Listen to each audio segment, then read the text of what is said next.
The Picture of Dorian Gray by Oscar Wilde. Chapter 12.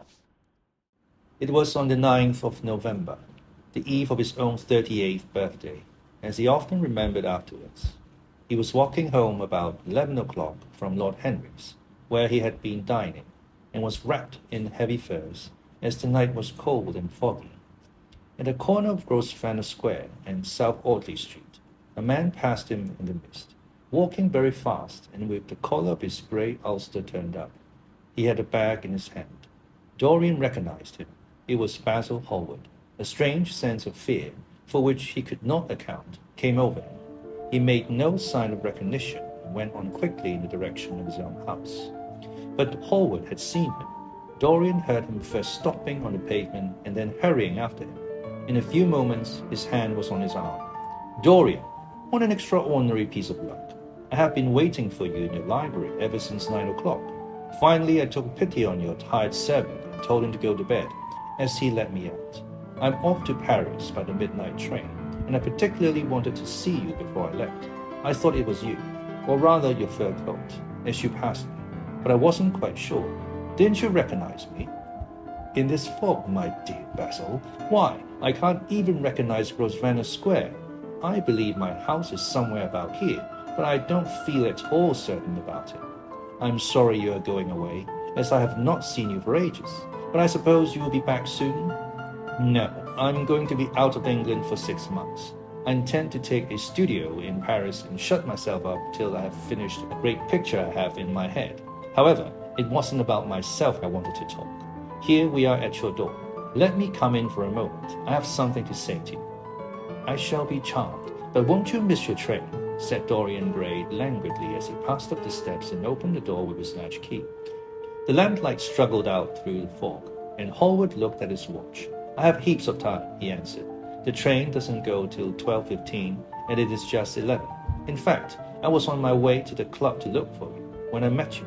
You see, I shan't have any delay about luggage, as I have sent on my heavy things. All I have with me is in this bag, and I can easily get to Victoria in 20 minutes. Dorian looked at him and smiled. What a way for a fashionable painter to travel. A Gladstone bag and an ulster. "Come in, or the fog will get into the house. And mind you, don't talk about anything serious. Nothing is serious nowadays. At least nothing should be." Hallward shook his head as he entered, and followed Dorian into the library. There was a bright wood fire blazing in the large open hearth. The lamps were lit, and an open Dutch silver spirit case stood, with some siphons of soda water and large cut-glass tumblers on the little marquetry table. "You see, your servant made me quite at home, Dorian. He gave me everything I wanted, including your best gold-tipped cigarettes. He is a most hospitable creature. I like him much better than the Frenchman you used to have. What has become of the Frenchman, by the by?" Dorian shrugged his shoulders. "I believe he married Lady Radley's maid, and has established her in Paris as an English dressmaker. Anglomanie is very fashionable over there now, I hear. It seems silly of the French, doesn't it?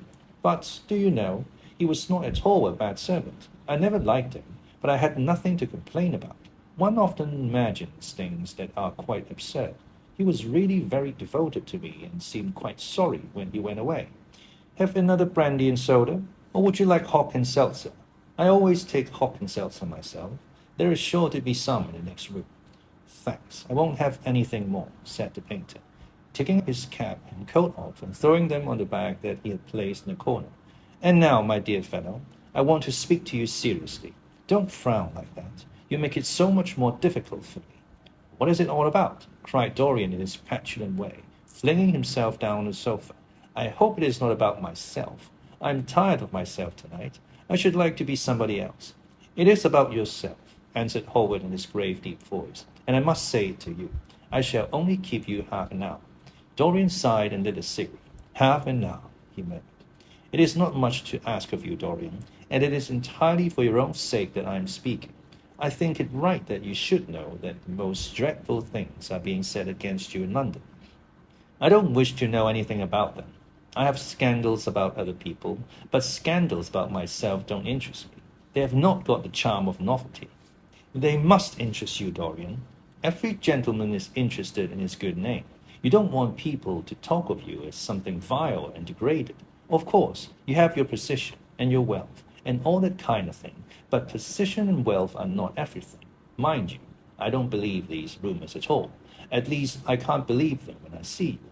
Sin is a thing that writes itself across a man's face. It cannot be concealed. People talk sometimes of secret vices. There are no such things. If a wretched man has a vice, it shows itself in the lines of his mouth, the droop of his eyelids, the molding of his hands even. Somebody, I won't mention his name, but you know him, came to me last year to have his portrait done. I had never seen him before, and had never heard anything about him at the time, though I have heard a good deal since. He offered an extravagant price. I refused him.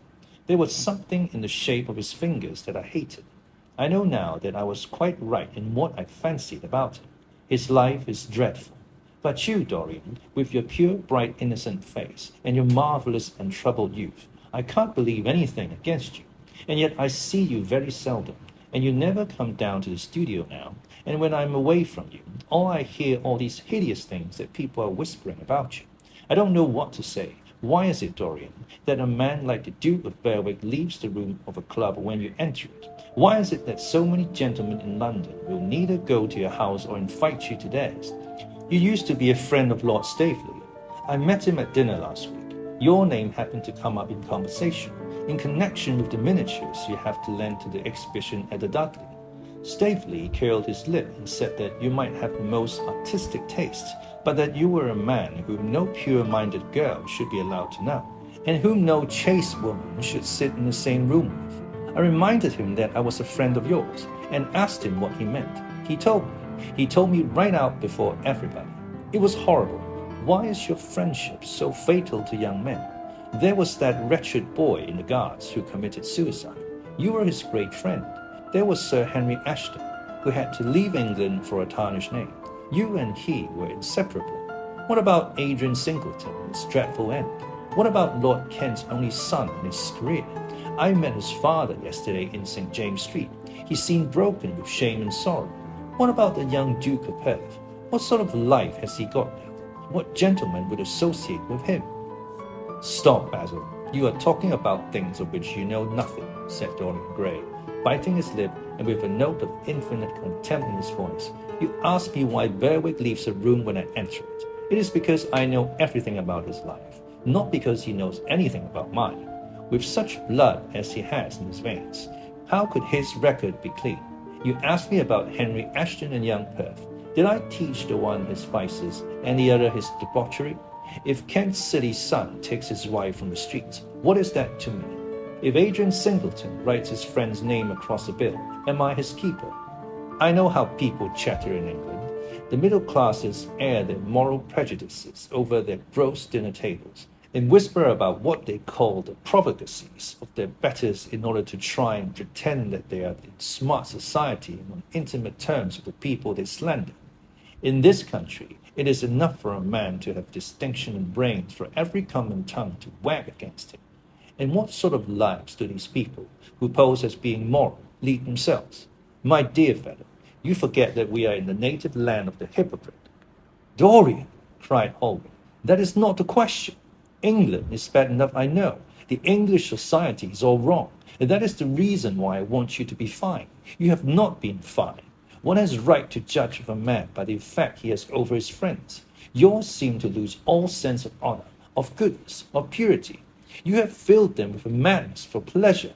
They have gone down into the depths. You let them there. Yes, you let them there, and yet you can smile, as you are smiling now, and there is worse behind. I know you and Henry are inseparable, surely for that reason.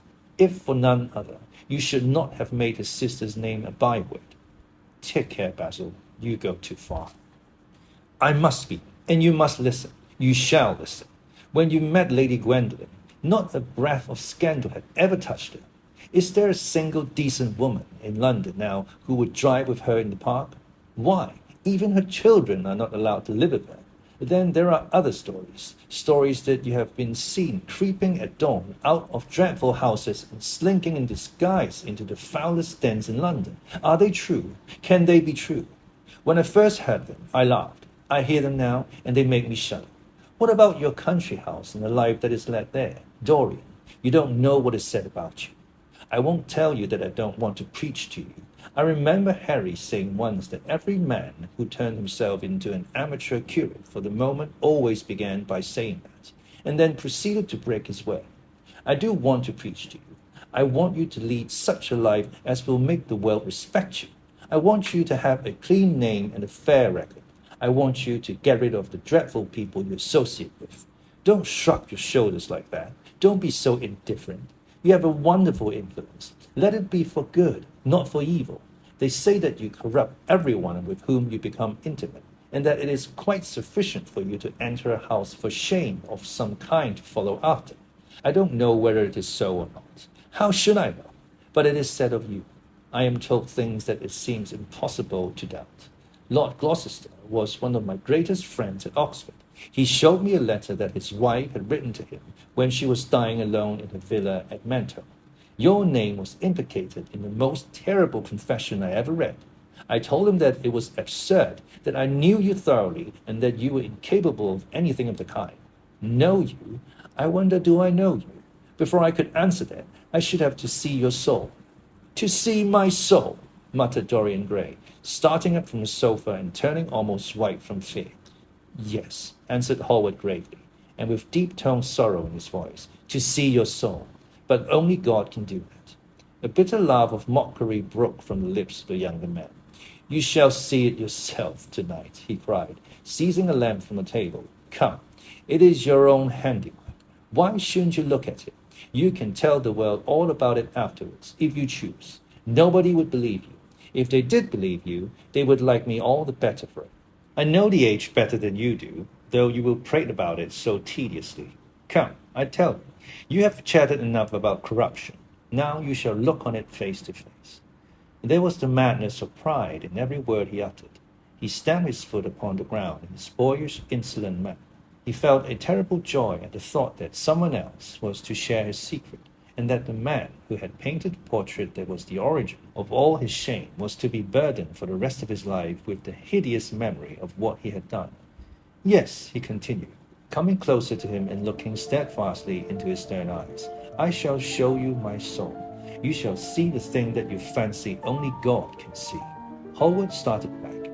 This is blasphemy, Dorian, he cried. You must not say things like that. They are horrible, and they don't mean anything. You think so? He laughed again. I know so. As for what I said to you tonight, I said it for your good. You know I have been always a staunch friend to you. Don't touch me. Finish what you have to say. A twisted flash of pain shot across the painter's face. He paused for a moment, and a wild feeling of pity came over him. After all, what right had he to pry into the life of Dorian Gray? If he had a tithe of what was rumored about him, how much he must have suffered. Then he straightened himself up and walked over to the fireplace and stood there, looking at the burning logs with their frost-like ashes and the throbbing coals of flame. I'm waiting, Basil, said the young man in a hard, clear voice. He turned round. What I have to say is this, he cried. You must give me some answer to these horrible charges that are made against you. If you tell me that they are absolutely untrue from beginning to end, I shall believe you. Deny them, Dorian. Deny them. Can't you see what I'm going through? My God, don't you tell me that you are bad and corrupt and shameful. Dorian Gray smiled. There was a curl of contempt on his lips. Come upstairs, Basil, he said quietly. I keep a diary of my life from day to day, and it never leaves the room in which it is written. I shall show it to you if you come with me. I shall come with you, Dorian, if you wish it. I see I have missed my train. That makes no matter. I can go tomorrow. But don't ask me to read anything tonight. All I want is a plain answer to my question. That shall be given to you upstairs. I could not give it here. You will not have to read long. Anglomanie. Anglomanie. Now, a person absorbing or pervasive interest in England of things English. Profligacy. Profligacy. Now, reckless extravagance or wastefulness in the use of resources, licentious or dissolute behavior. Prate.